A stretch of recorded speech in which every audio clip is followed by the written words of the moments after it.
Bonjour et bienvenue sur VP APAC, le podcast qui s'intéresse à l'ouverture des marchés de la zone Asie-Pacifique pour les entreprises du digital et de l'innovation.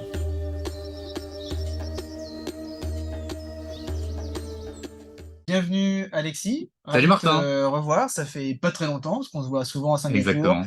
ou en Thaïlande ou dans d'autres endroits où on Ouais, explore les marchés. Donc tu es mon deuxième invité de ce podcast VP APAC, donc je te remercie de venir à ce siège. Est-ce que tu peux commencer par te présenter, nous raconter un petit peu qui tu es et ce que tu fais? très bien. Bon, déjà, c'est un plaisir d'être là. Ravi de pouvoir faire ce podcast avec toi. Donc, mon nom est Alexis. Donc, moi, je suis à Singapour depuis plus de 4 ans maintenant. Je suis venu à Singapour à travers une boîte qui s'appelait John Paul. Donc, j'ai bougé depuis la France vers Singapour pour prendre Mhm. la responsabilité du bureau de Singapour. Et il y a 2 ans, j'ai monté le bureau de Miracle, pour l'Asie, donc pour développer l'activité dans la région. Ok.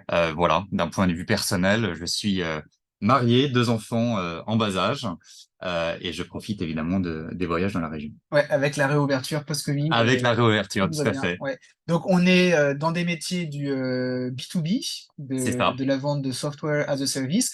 En quelques mots, Miracle, qu'est-ce que c'est comme solution? À qui vous vous adressez? Ouais, tout à fait. Même si je peux Bien sûr. revenir un peu en arrière sur moi, ce qui me passionne et ce qui m'anime, hein. Effectivement, moi, j'ai toujours travaillé dans le monde du B2B, donc vendre des solutions, des services aux entreprises. Et ce que je trouve intéressant, c'est euh, trouver des solutions qui soient innovantes ou des services qui soient innovants pour aider les entreprises à se transformer et à gagner des parts de marché. Et donc j'ai fait ça donc à travers des solutions e-commerce il y a 10 ans quand j'étais en Europe après mon MBA avec le service de conciergerie avec John Paul et plus récemment avec Miracle. Donc Miracle c'est quoi? C'est une solution SaaS comme tu dis B2B donc qui s'adresse aux entreprises.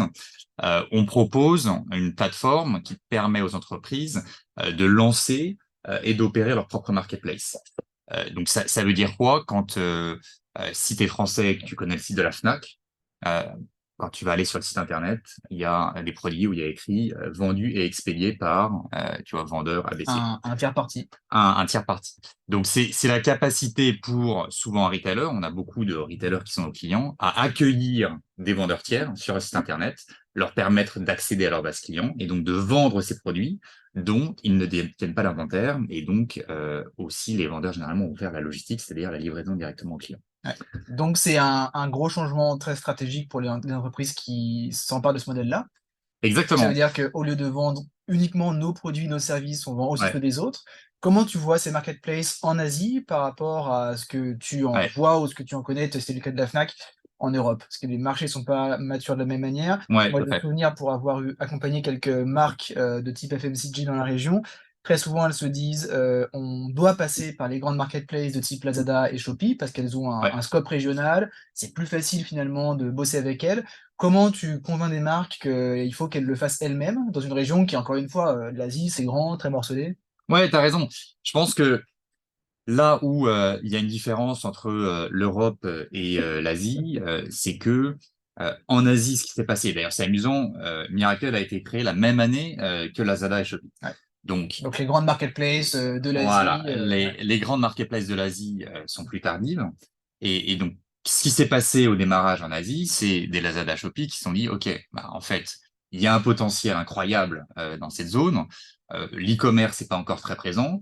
Donc, nous, on va conquérir le marché En euh, avance de et phase quelque en part. avance Ouais. de phase. Et ont eu effectivement l'intuition que il y allait avoir cette pénétration e-commerce qui de toute façon allait exister. Donc la question c'est comment tu allais Ouais. prendre la market Ouais. share la plus importante possible. Quelqu'un allait la prendre. Voilà, Ouais. exactement. Et donc il y a un peu en Asie au démarrage cette idée de winner takes all avec Lazada qui a été créé par donc les équipes Rocket Internet qui se sont dit Tout bah, à attends fait. on a Ouais. vu Amazon. Donc si tu veux l'Asie la spécificité c'est que les marketplaces locales ont en tout cas pendant un certain temps eu une dominance totale sur l'e-commerce. Donc naturellement comme elles avaient créé le trafic euh, elles ont acquis les clients à grands frais Bien sûr. et construit aussi toute la partie logistique qui permettait d'offrir un service à peu près correct. Du coup, la première phase en fait en Asie a été complètement dominée par les marketplaces et quand tu regardes les statistiques, tu as des pays qui sont encore très pénétrés par la marketplace. Je pense en Indonésie, tu prends les 3 premiers marketplaces natifs, tu dois être à 60% du Ouais. marché. Donc ça veut dire quoi? Ça veut dire que quand tu es un business qui n'est pas une marketplace native et où tu dis bon bah moi je veux profiter de l'e-commerce en Asie, finalement, la chose la plus simple, c'est de se dire, bon, moi, si je veux pas prendre trop de risques, minimiser mon investissement, bah, je vais ouvrir un shop, un magasin sur la marketplace, Lazada, Bien Shopee, sûr. etc. Ouais. Avec une Après, expérience qui est pas folle voilà. Donc, pour le consommateur en si tout tu cas. veux, nous, on a des clients hein, qui avaient cette stratégie-là. Tu regardes un Central en Thaïlande, ils ont créé une joint venture avec J'ai JD. dit, ouais, effectivement. Nos clients comme Decathlon, tu vois, que ce soit en Malaisie ou en Indonésie, ils vendent sur les Bien marketplaces. sûr. Mais qu'est-ce qui se passe en fait? C'est que maintenant on est arrivé à une certaine maturité du marché et les enseignes ou les marques se disent bon bah voilà marketplace ok ça m'apporte du trafic mais bon il y a quand même un problème c'est que Ça coûte cher. ça coûte Ouais. cher, donc En marge. les commissions, même si les commissions sont peut-être moins élevées que ce que tu peux voir, tu vois, en Europe ou aux États-Unis, mais on voit que les marketplaces, enfin, je sais pas si tu as vu les derniers résultats, les marketplaces en Asie, on est plutôt dans le rouge. Ouais, ouais. Et donc, qu'est-ce qui se passe en ce moment? Comme ces marketplaces natives ont créé une base captive de sellers, ils sont à même de pouvoir dire bon bah finalement on renégocie les termes. De toute façon, vous n'avez pas le choix parce que c'est nous votre Bien sûr. présence online. Donc qu'est-ce qui se passe? Il y a les marketplaces qui sont en train de relever le niveau de commission. L'autre phénomène, c'est que comme c'est complètement bouché, tu as des centaines de milliers de sellers qui sont sur la marketplace qui se bataillent entre eux et donc pour pouvoir euh, Ouais, stand out outbid et en gros être exactement en tête des résultats pour, de pour recherche pouvoir de être la visible catégorie. Ouais, sur une tout à fait. marketplace Ouais. comme Lazada Shopping, tu as besoin d'avoir un budget marketing assez conséquent. Et donc tout ça fait que d'un point de vue financier, effectivement, ça coûte très cher. Et aussi, d'un point de vue data et contrôle de la relation client, tu te fais complètement Bien squeezer. sûr, tu laisses le contrôle à la Exactement. marketplace. Ouais. Donc en fait, qu'est-ce qui est en train de se passer en ce moment? C'est que surtout les business les plus établis qui disent attends, moi j'ai quand même des assets. Moi je J'ai ma suis marque, mon connu, expérience. j'ai aussi mon site internet où je commence à avoir mon trafic, j'ai mon expérience omnichannel, donc j'offre quelque chose qui est complètement différent que la marketplace. Ou la marketplace, tu vas avoir certaines voilà, plainte sur l'authenticité des produits. Tu vois, il y a beaucoup de contrefaçons, le fait que c'est très commoditisé. Donc, Oui, euh, tu passes du bazar local exactement. à un retour dans ton univers de marque, Ouais, peut-être avec une extension de service ou de produit qui est permis par la marketplace, mais c'est voilà. effectivement une autre approche. Et donc, en fait, ce qui se passe aujourd'hui, c'est que un peu plus tardivement qu'en Europe, les enseignes, donc nous, on travaille beaucoup dans le monde du retail, hein, les enseignes vont se dire, OK, maintenant c'est le moment de créer ma propre marketplace qui va pas du tout être comme Lazada Shopee. Je vais avoir une proposition de valeur qui est Bien différenciée sûr. parce que j'ai, moi, dans ma stratégie omnichannel aussi une proposition de valeur différenciée. Et du coup, je vais intégrer ce nouveau canal de vente qui est la marketplace dans ma stratégie omnicanal pour accélérer mes ventes e-commerce et augmenter ma satisfaction client. Voilà. Donc, il y a un sujet dont tu as parlé qui, je pense, est intéressant pour celles et ceux qui nous écoutent entre l'Europe et l'Asie, c'est cette histoire de retard à l'allumage, quelque Ouais, part. Donc, ouais, on dit souvent que quand on est en Asie, enfin, c'est comme s'il y avait des vagues, entre guillemets, entre la technologie commence aux US ouais, avec les comportements online, ensuite ça déboule en Europe, plus fragmenté, ça prend plus de temps, mais au final, on arrive à peu près aux mêmes ouais. choses. Et ensuite, on a l'Asie avec des niveaux de développement hyper différents, mais on a souvent l'impression que l'Asie est un peu le troisième wagon en termes de cette Ouais. chronologie d'innovation.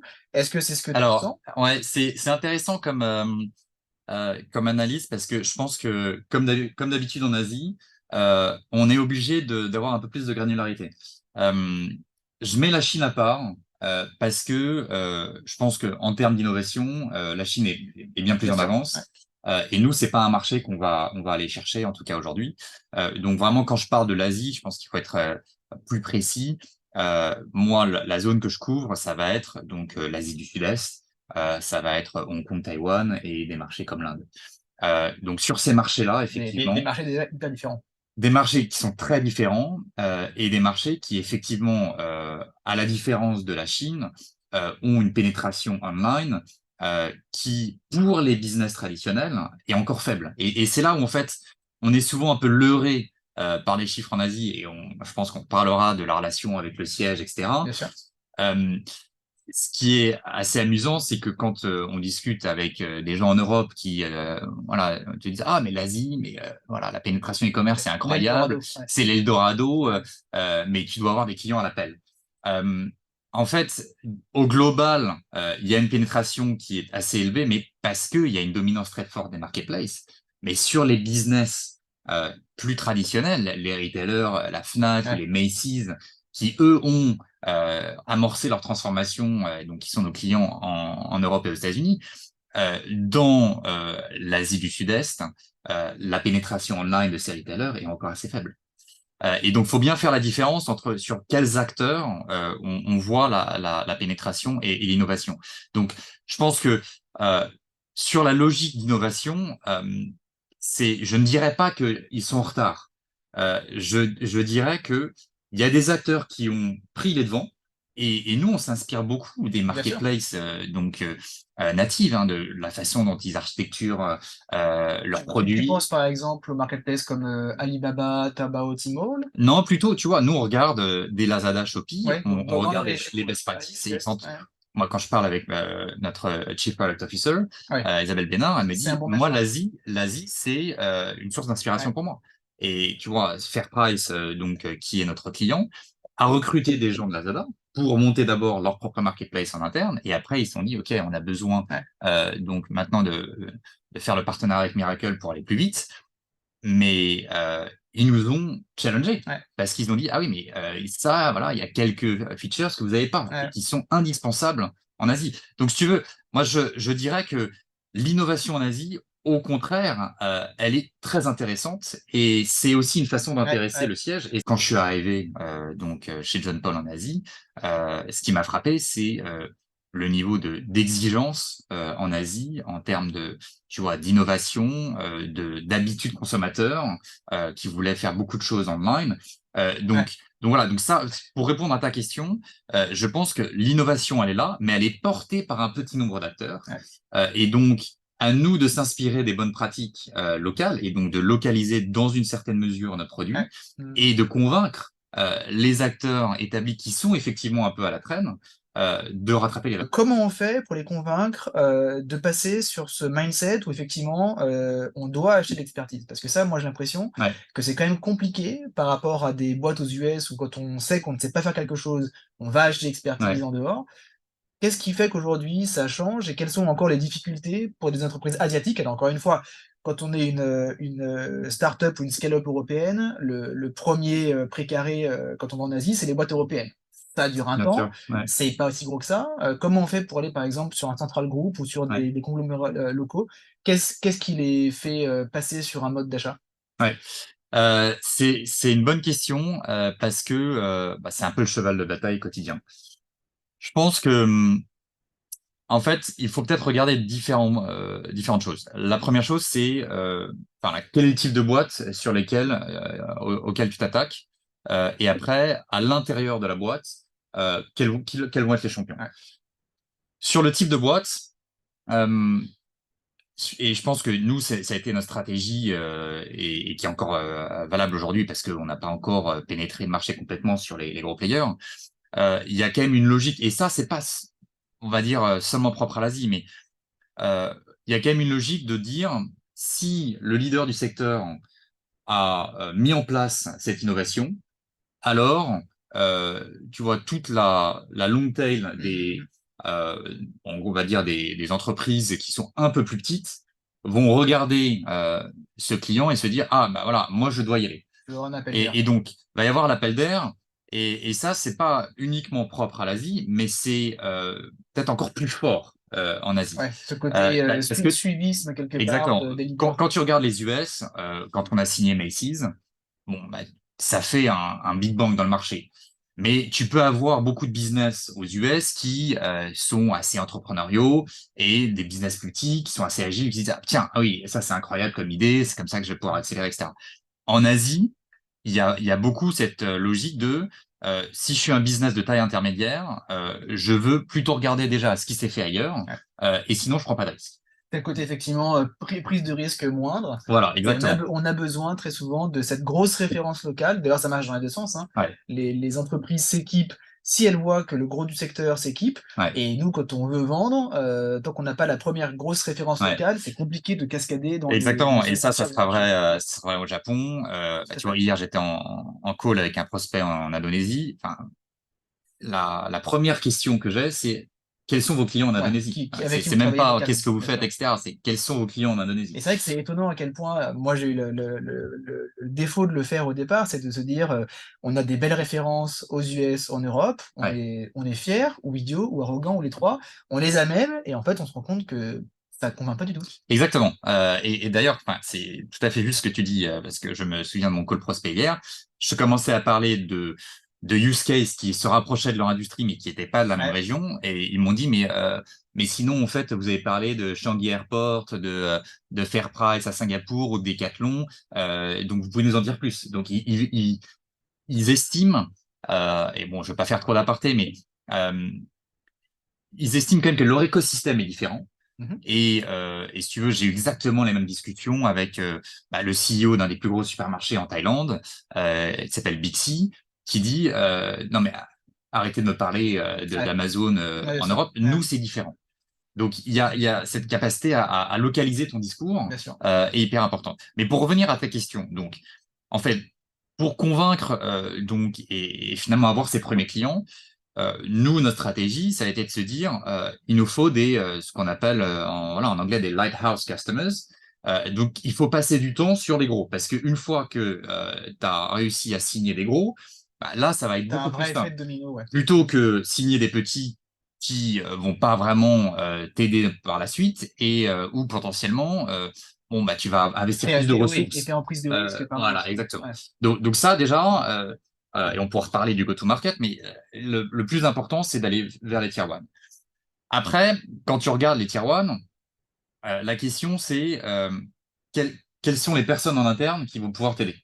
Donc Et ces fameux champions qui vont voilà. Et donc, supporter la cause, comprendre ce qu'on voilà, tout fait, à fait. influencer en interne. Et en fait, moi, je regarde, si on compare deux groupes comme Central Group et CP Group, hein, qui sont donc deux conglomérats en Thaïlande. Ils sont CP Group est un peu plus gros, mais voilà, c'est très connu. Pourquoi ça a été plus vite avec Central Group? Parce que on a trouvé à l'intérieur du groupe des champions qui ont eu la vision et se sont dit, tiens, ça, c'est absolument essentiel. Et c'est vrai que dans Central Group, coïncidence ou pas, mais tu as beaucoup plus d'Européens Oui, alors j'allais qui sont... effectivement, y penser parce que, pour le coup, alors quand on est dans cette région, il y a beaucoup de conglomérats ouais, et c'est vrai que Central Group, très souvent, dans beaucoup des scale-up dans lesquels on gravite, hein, ouais, dans le SaaS, ça reste une cible très prisée et effectivement, alors moi j'ai souvenir d'un échange avec un account exécutif, donc un sales de l'une des belles boîtes françaises que je nommerai pas, qui m'a dit: «Mais nous, on a effectivement, fait le mapping des décideurs chez Central Group et on a trouvé, je crois, il m'a dit 80 ou 90 Français ouais, à des postes de direction dans les différentes filiales». ouais, tout à Et fait. donc là, effectivement, tu te dis, la boîte est alors c'est pas parce que les Français sont meilleurs, mais ça montre qu'effectivement, il y a une sorte de professionnalisation du management et qui, du coup, avec, des personnes peut-être plus aptes, en tout cas plus habilitées à Ouais. acheter du software, à acheter de l'expertise en externe et à faire pousser un peu les choses. Bien sûr, en fait, si tu veux, ça a deux avantages. C'est que, bon, un, c'est un signal hein, comme quoi le conglomérat est ouvert en termes de talent Ouais, aux expertises externes. Et le deuxième avantage, c'est que d'un point de vue barrière culturelle, culturel, bien sûr. toi, ça va beaucoup plus vite. Et finalement, quand je regarde aussi Fairprice, la façon dont Donc moi le j'ai principal supermarché à voilà, donc Singapour. Fairprice, c'est le Carrefour local. Hein. La façon dont les conversations ont été initiées, c'était par un francophone ex-McKinsey qui lui avait déjà eu l'idée de créer sa propre marketplace Ouais, et qui avait du coup pris des personnes de Lazada pour le faire et qui s'est dit mais en fait je ne peux pas continuer comme ça parce que c'est pas mon cœur métier. ouais. Et donc pour répondre à ta question, pour être pragmatique, c'est sûr que quand tu vas cibler tes tier 1, après, bah, il faut regarder ceux qui ont à leur poste de direction Ouais. des transformateurs Des gens qui et viennent souvent, idéalement de souvent c'est des gens l'extérieur, qui des apportent des conseils, bien idées sûr, nouvelles tout à et fait. qui ont des expériences Ouais. internationales. Ouais, C'est un très bon point parce que très souvent quand même dans les conglomérats en Asie, c'est familial. ouais, Donc ça a un côté parfois un peu romantique, mais ça a aussi un côté un peu négatif où c'est pas la compétence qui va générer en ouais. gros le leadership de demain, c'est les liens de la famille. Et Voilà. donc du coup, ça peut être parfois Donc un en peu fait, bloquant. si tu regardes sur ton go-to-market, pour aller au plus vite, les low-hanging fruits, ça va être effectivement ces conglomérats qui ont a- accueilli des compétences externes et internationales. Après, les conglomérats type SPI Group qui sont beaucoup plus locaux, Mmh. bah, c'est là où se pose la question de comment tu te fais aider Mmh. par soit des ressources locales ou des entités locales qui vont t'aider à pénétrer ce compte. Et là, c'est vraiment tout un travail Ouais. relationnel qui est nécessaire et qui prend du temps. Mais si tu démontres que tu es là sur la durée, les choses vont se Ouais, bien décanter. sûr, tu as Ouais, vraiment un enjeu de commitment quand on est en voilà. Asie. On peut pas juste venir, faire du Ouais, hit ça c'est and sûr. run, Ouais, se exactement. dire qu'on Ouais, va traiter les deals depuis même Singapour, Thaïlande, il faut faire le déplacement ouais, régulièrement. tout à C'est fait. impossible de dire, c'est proche, on se comprend, il y a Zoom. Non, on achète du software à des gens, c'est la confiance Ouais. que qui s'installe.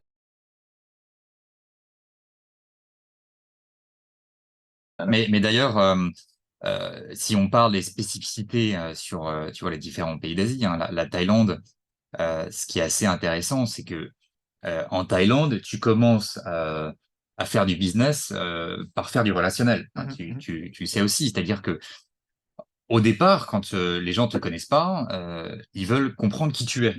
Et finalement, la solution que tu représentes est pas le plus important. Bien sûr, Ce ouais, qui est important, c'est le relationnel. C'est est-ce qu'on peut te faire ouais, confiance? Est-ce tout à que tu fait. es quelqu'un avec qui on se dit on va pouvoir faire du business? Donc le début tu vois, en Thaïlande d'une relation business se fait autour d'un repas. Tu tournes un peu autour du pot. Tu vas pas en direct. Ouais, bien sûr. Et c'est au fur et à mesure Tu que sors ça pas ton crée pitch deck avec, et tes voilà, case studies américains. c'est pas à l'américaine. Ouais. Donc ça prend un peu plus de temps. Bah, c'est ce qu'on Ouais, appelle en fait, les high context countries, donc en gros des ouais, pays avec du exactement. contexte élevé, du contexte dense, Ouais, ouais, où il faut vraiment arriver à allumer plusieurs lumières au vert avant que, ouais, soit proposé pas la transaction, mais en tout cas la discussion plus commerciale et le plus terre à terre, quoi. ouais, tout à fait. Et donc en fait, ce qui va être assez essentiel, c'est de vraiment développer cette relation. Et si bien que quand tu as des retours d'expérience en Thaïlande de vendeurs, ils te disent, bah, en fait, moi, ce qui compte, c'est mon carnet d'adresses. Ouais, Et si je switch d'une solution à une autre, en fait, je sais que je vais quand même ouais, pouvoir c'est pas continuer très à grave. Ouais, ouais, performer bien parce sûr. que j'ai construit cette relation de Mmh mh, confiance. mmh.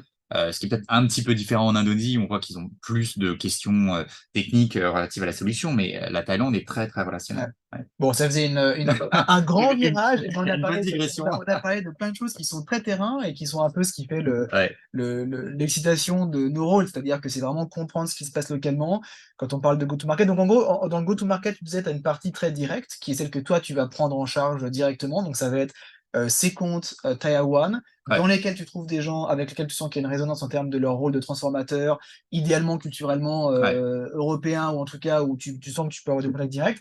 Et tu as une partie indirecte, donc en gros, où tu fais appel à des prestataires pour essayer d'ouvrir les ouais. marchés. Donc ça, si tu peux peut-être en toucher Bah, 2 si mots? tu veux, ouais, je pense que si on fait un peu un step back, enfin, moi, et je peux peut-être revenir sur bah, comment ça s'est passé avec Miracle. Enfin, je réponds à ta question en deux temps. C'est-à-dire que je vais donner un peu de Mmh contexte mh. et après je réponds directement à la question. Donc Miracle, c'est une boîte qui est très développée déjà donc aux États-Unis, en Europe. Hein, on est 800 personnes dans le monde et en Asie, il n'y avait pas de bureau il y a 2 ans.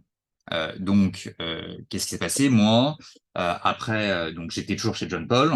Mais je me suis dit, bah tiens, j'ai envie de rejoindre donc des boîtes B2B, SaaS qui sont en forte croissance. J'avais déjà fait 5 ans chez John Paul. Donc, je me suis dit, tiens, euh, intéressant. Miracle, ils ont levé de façon significative plus de 100 millions d'euros. Ils ont déjà un ou deux clients donc en Asie, mais ils ont personne, ils n'ont pas de Il bureau. y avait un amorçage. Il y avait un amorçage. Comme on l'expliquait au début, j'étais dans une logique où on crée le marché, hein, donc on a fait beaucoup d'évangélisation. Donc la vertu de ça, c'est que il y a assez peu de compétition, concurrence, et que tu as aussi un niveau de prix où bah, tu Bien sûr. deviens ce qu'on appelle price maker, Ouais, parce ouais. que c'est toi qui vends ton innovation. Mais le challenge, c'est Il faut que éduquer. il faut éduquer, il faut être sur le terrain, etc. Mon objectif, quand j'ai commencé, c'était de pouvoir créer un écosystème. Et parce qu'il n'existait pas. Donc un écosystème de clients voilà, tier one, ces fameux, tu vois, clients phares, lighthouse customers, un écosystème de partenaires, et puis aussi un Les écosystème. partenaires, ça va être les boîtes qui implémentent la solution Ouais. pour vous. Et donc en gros, si tu veux, le triptyque pour moi, c'est avoir des clients tier one qui jouent les rôles d'ambassadeurs, les partenaires, je vais y revenir, et puis bah, évidemment les talents où tu veux attirer Bien sûr. les bons talents pour t'aider à développer dans la région. Et si tu veux, c'est assez amusant parce que au départ, tu fais des plans hyper théoriques, tu vois, Ouais. très structurés. Moi, Les fameux playbooks dont on parle. j'ai une formation ingénieur, donc voilà, tu vois, tout de suite, j'étais là, bah ouais, je fais le petit deck qui va bien, à la mode consultant, et puis bah c'est ça donc les tailles de marché, etc. C'est comme ça qu'on va y aller. C'est rassurant. Mais c'est rassurant. Mais en fait, c'est pas du tout comme ça que ça se passe, tu Ouais. vois. Enfin, moi j'aime bien, je fais un peu une digression, mais tu vois, en Asie, il y a quand même l'analogie du bambou, tu vois, la forêt de bambou. Donc c'est dans la tradition asiatique. En fait, une forêt de bambou, c'est complètement déstructuré parce que bah, tu vois, ça pousse un peu dans tous les Ça pousse sens. de manière sauvage. Et moi, c'est un peu comme ça que je l'ai vécu, si tu veux, le développement, c'est que bah, tu plantes des graines et donc ça pousse d'un Ouais. côté, d'un autre côté, C'est difficile de et, savoir ce qu'il va prendre. et tu sais pas trop comment ça va prendre. Mais en fait, plus tu avances, plus cette forêt commence à se constituer. Ça fait sens. Et ça crée un écosystème qui arrive à, tu Ouais. vois, à se parler et à vivre et que tu vas animer. Ouais. Et ce qui est important, c'est que ces bambous, bah, ils sont résilients. Tu vois, c'est quand même un synonyme de force. Plus ça grandit, plus ça fortifie. Et donc, c'est un peu comme ça que je l'ai vécu, tu vois, Mm. ces 2 ans de développement où Ouais, il faut être très agile dans la panoplie exactement, des actions que tu proposes. tu es très focus, mais tu vas jouer sur ce triptyque d'aller vraiment chercher les bons clients ou alors ceux que tu as déjà, tu vas les faire donc être ambassadeurs. Donc, tu vois, bah, typiquement, j'étais en Thaïlande la semaine dernière, donc j'ai fait un événement avec Central Group les clients, quand ils sont satisfaits, Bien ils sont sûr, ils n'auront pas passionnés. de problème Et à donc, parler. facilement, ils mettent en avant ta solution. Là, cette semaine, je vais parler avec le CEO de Decathlon. Donc, ces clients qui vont être ambassadeurs dans cet écosystème. Donc on a beaucoup parlé de ces différents pays quand on est parachuté, comme tu l'as Ouais, fait avec John Paul à l'époque et puis avec Miracle maintenant. Euh, Comment tu gères la relation avec le siège? ouais, Qu'est-ce qui est nécessaire? Qu'est-ce qui est nice to have? C'est souvent un peu compliqué de faire comprendre ce qu'on vit à 10 000 km de distance, à ouais, 6, 7, 8 heures de fuseau horaire. Qu'est-ce qui te semble être les ingrédients d'une ouais. bonne relation avec le siège? Écoute, alors, je pense que c'est pas simple. Il faut le savoir. Et il y a toutes les bonnes intentions du siège pour t'aider dans le business, mais il faut en faire 2 fois plus. Euh, Quand tu arrives chez Miracle, le conseil que on m'a donné, surtout pour des gens qui avaient un peu d'expérience dans des régions éloignées, c'était over-communicate. Ouais. Donc ça, je pense que la première chose à faire, c'est d'être visible un La maximum. communication à tout craint. Et même pour des choses voilà, qui sont pas forcément incroyables, mais rester dans le radar. Parce que en fait, c'est très facile quand tu as des boîtes dont les sièges sont aux États-Unis ou en Europe et Ouais. qui sont les plus gros marchés. Parce que souvent, tu as le siège en Europe, mais c'est les États-Unis le plus gros marché. Exactement. Donc, le regard des Et fondateurs soyons, est tourné côté quand tu es dans une démarche d'ouverture de marché. d'ouverture de marché, au départ, Ça compte pour pas ton grand-chose. PNL, Ouais. c'est comme dirait le CFO, c'est l'épaisseur du trait, quoi. Ouais. Non, mais donc tout ça pour dire que c'est important de trouver les bonnes idées pour rester top of mind et de pouvoir donc solliciter l'aide dont tu as besoin. Je pense que la deuxième chose qu'il faut faire, c'est garder un réseau voilà, d'influence en interne, pas uniquement, tu vois, avec ton boss, mais pouvoir s'appuyer sur des gens qui comprennent la région et qui vont t'aider à avancer et qui vont aussi faire le travail en interne de dire, bah voilà, Ouais. ouais, il se Donc débrouille ça, c'est bien. quoi? C'est des Ça, déplacements que tu fais alors, à Paris pour, alors moi je l'ai fait de voilà, rencontrer un peu des gens, moi faire des effectivement déjeuners? moi je l'ai fait de deux façons, c'est-à-dire garder des cadences. Tu vois, c'est très pragmatique, hein, mais garder des cadences avec des gens qui sont pas forcément tes direct reports, mais qui font partie du management committee, Ouais. pour tu vois, bah, voilà, si tu bosses sur une boîte française, ça reste quand même très Bien centralisé. sûr, Donc bien déjà sûr. avoir l'information, Ouais. c'est important. Et aussi leur montrer que bah, tu avances ou par exemple que tu as certains challenges sur lesquels tu as besoin d'aide et donc utiliser la force collective pour t'aider. Donc ça, garder ces cadences, tu vois, moi j'ai Donc faire cadence quoi? C'est un avec point le mensuel, voilà tu trimestriel fais ou des points mensuels, non trimestriel c'est trop long. Tu fais des points mensuels avec le CEO, ouais. avec tu vois Ouais, certains tu te advisors de sanctuarises un Miracle. moment. Et donc pour être sûr que tu gardes cette bande passante et peut-être au moment, tu vas avoir besoin pour un sujet spécifique, de pouvoir leur parler et donc d'avoir cette bande passante et donc eux répondront présent à l'appel. Donc ça, je pense que c'est important de garder ce réseau un peu informel, bah, qui est assez naturel finalement quand on est en fonction commerciale, parce Mmh. que tu as Bien l'habitude sûr. de pas être ce qu'on dit single-threaded et de parler qu'à une seule personne. Après, encore un conseil très pragmatique, quand je rentre en France, moi, qu'est-ce que je vais Le premier voir? temps, il est des Je popotes. vais voir bah, le CFO, parce que bah, voilà, c'est important. Ouais, ouais. Et tu vois, je pense que le CFO, encore une fois, dans l'idée de l'épaisseur du trait, il n'a pas forcément toujours en tête les chiffres, voilà, le contexte, etc. Donc, très important de garder le lien avec ce genre de personnes dans la boîte. Bah, tu vois, la dernière fois que je suis allé à Paris, j'ai été voir aussi le DRH. Donc, faire en sorte que Intéressant. quand tu viens à Paris, si le siège est à Paris, tu maximises ton temps et tu n'es pas là juste pour faire du deal, mais tu es là pour faire du réseau. Ouais. Parce Du que réseau interne. soyons honnêtes, bah, quand tu vas avoir besoin d'aide ou alors quand il va y avoir des choix à faire de développement dans la région, etc., bah, si tu as créé ces liens C'est beaucoup plus avec simple. le siège, bah, forcément, tu vas avoir le soutien nécessaire. Quand on est un VP Asie, c'est notre Ouais, titre, tout à fait. voilà, on a eu cette discussion sur le chat. On voyage beaucoup. Ouais. Quel est l'objet que tu portes toujours avec toi dans ta valise? Écoute, moi, je suis père de famille et mon fils est très fan de Lego. Ouais, Et donc, bah, comme il y a pas mal de voyages, bah, j'aime bien emporter un Lego et montrer à mon fils que je pense à lui pendant les journées. le symbole, le Voilà, le symbole. symbole, tu vois, c'est un peu comme faire voyager les nains d'Amélie Poulain, quoi. C'est pareil. Et donc, ça me permet à mon fils de aussi lui raconter mes voyages et lui montrer que je pense à lui. Donc, c'est ça mon petit bagage personnel. Super, Voilà. super.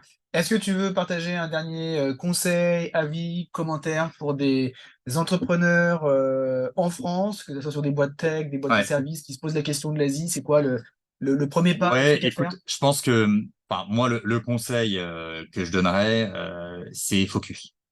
L'Asie, c'est un marché qui est énorme, Ouais, donc faut bien comprendre, voilà, qu'est-ce qu'on apporte sur le marché et choisir sa un ou bataille. deux marchés pour commencer, parce que sinon on s'éparpille et donc il y a le risque que, bah, au bout de 2 ans, il ne soit rien passé. Ouais, Voilà. très clair. Super. Merci beaucoup Alexis. Bonne journée, bonne Merci semaine, Martin. bon quarter à toi, parce que c'est le début du trimestre. Exactement. Un nouveau Donc, quarter, on on recommence. remet tout sur le plan de travail. Donc, super. Merci Tout à beaucoup à fait. toi encore. Merci. Super.